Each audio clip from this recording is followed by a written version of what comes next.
Hello! I watched Great British Bake Off this week, as I'm sure most of you have, and I could not let the week go by without making a pavlova because they are one of the best puddings ever. I am going to make, I'm going to show you how to make a coconut and lime and kiwi pavlova. The first thing you need to do is preheat your oven to 180 degrees Celsius and separate out 6 egg whites into your bowl. I would definitely recommend using some electrical tools for this, unless you've got arms like Popeye. You need an electric whisk or a mixer to make a pavlova, or meringue in general. So I've got my 6 egg whites in here. I'm just going to put them on a medium speed until they're nice and frothy and stiff. And I'm going to drink my tea. Nicely done. While that was whisking, I measured out 375 grams of caster sugar, and while it's beating and mixing, we're going to add 1 spoonful of this at a time. Now that's going to take quite a long time because there's a lot of sugar, so I've got a really big, well, a fairly big size spoon, just to make it less painful. So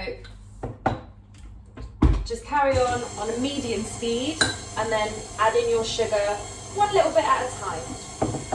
And then after you've done kind of a quarter of the sugar, then you can wipe down the bowl with a spatula just to make sure that you're getting everything mixed in.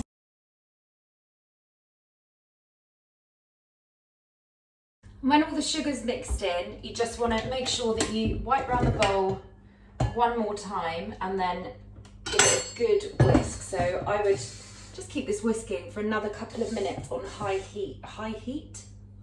on high speed, just to make sure that the meringue is lovely and firm and hard, and it's going to hold its shape in the oven.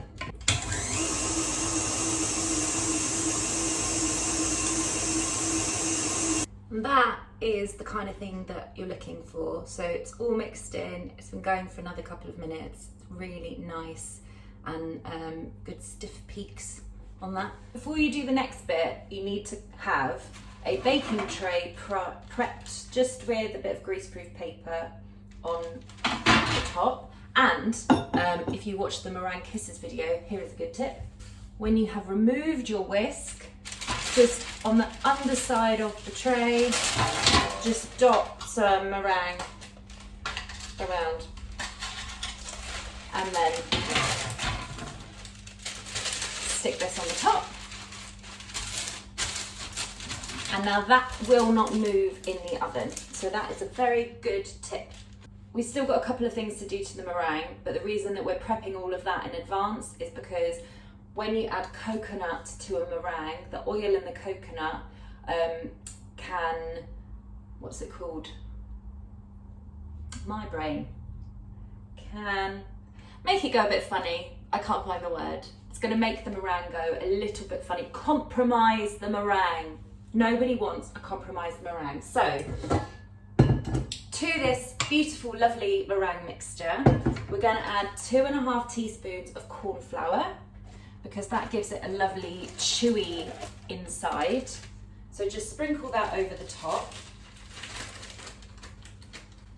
That's a big teaspoon.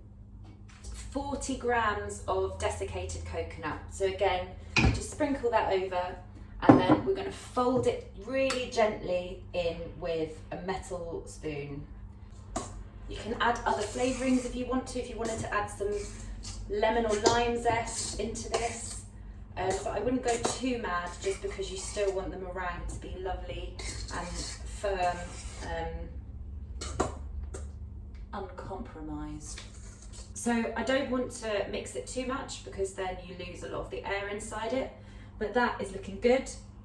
And I'm not going to pipe it, I'm not going to do anything fancy, I'm just going to bung it on the tray. Let's get the tray here. I'm just going to bung it on the tray and make a rough sort of circular shape. I think the joy in a pavlova is actually the messiness of it and the fact that it isn't perfect, because then you get lovely crispy bits, pillowy bits, And as long as it's in a rough circle, it's easy to portion out. And if you want to do fancy things, like if you want to create things up the side with a palette knife, go for it. But I just want it to be a bit basic today. So I'm going to make sort of a well in the middle of it, because you want the middle bit to be a bit dipped, because that's where you're going to put your cream and your fillings. Now, the oven was preheated to 180 degrees. When you put it into the oven now, you drop that to 150, and we're going to bake it for 1 hour and then turn the oven off, but don't take the meringue out. Just turn the oven off after an hour and let it sit in the cooling down oven. Because if you take it out, it gets a bit of a shock, and that's when you get cracks. So pop it into the oven and turn the oven down to 150 for 1 hour. I have a bit of a confession. She's cracked. All is not lost. This is still going to taste delicious. And I know on Bake Off they make it seem like an absolute travesty if the meringue cracks, but a pavlova is supposed to be messy. I'm not making excuses, I am. I basically think that, as I've discussed many times before, my oven runs quite hot, and it maybe was slightly too warm, and the meringue's gone a bit like, ugh. However, still it's going to be great. It's also massive, so there we go, massive. I'm going to put in about 2/3 of double cream. If you just want to use cream, use the whole thing. I'm going to put some Greek yogurt through mine just to lighten it up a little bit, because you know there's a lot of sugar that went into that. Also a lot of cream. Sometimes a bit of Greek yogurt just lifts it nicely. Zest a lime. Whisk it up. Careful not to over whisk the cream. Don't keep going once it's getting too soft mix. So just soft peak phase. So it's a nice texture. So I've got about 300 grams of Greek yogurt here. I'm going to just add that in. Put half the juice of a lime that we've just grated in, and then we'll see how limey it is. So we just gently fold that in. And we'll just see how limey that is.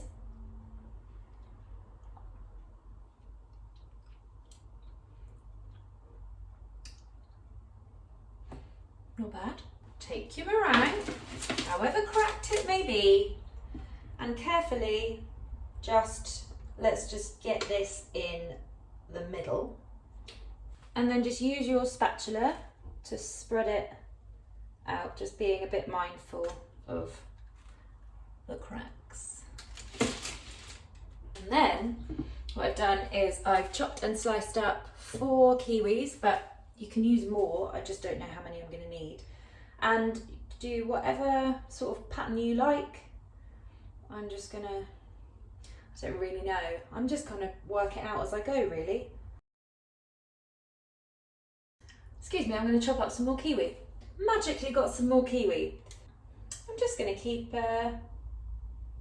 ramming it on. And the final thing is I've toasted some more desiccated coconut, literally just like 2 tablespoons worth. I burnt the first lot and I had to redo it, and I very nearly burnt the second lot. So I'm not focused today, you could probably tell. And then just give that a good sprinkle over the top, because we've only got coconut in the meringue, so we just wanted to give one final hit of coconut. And you'd never know that it was quite cracked. There you have a coconut, lime and kiwi pavlova.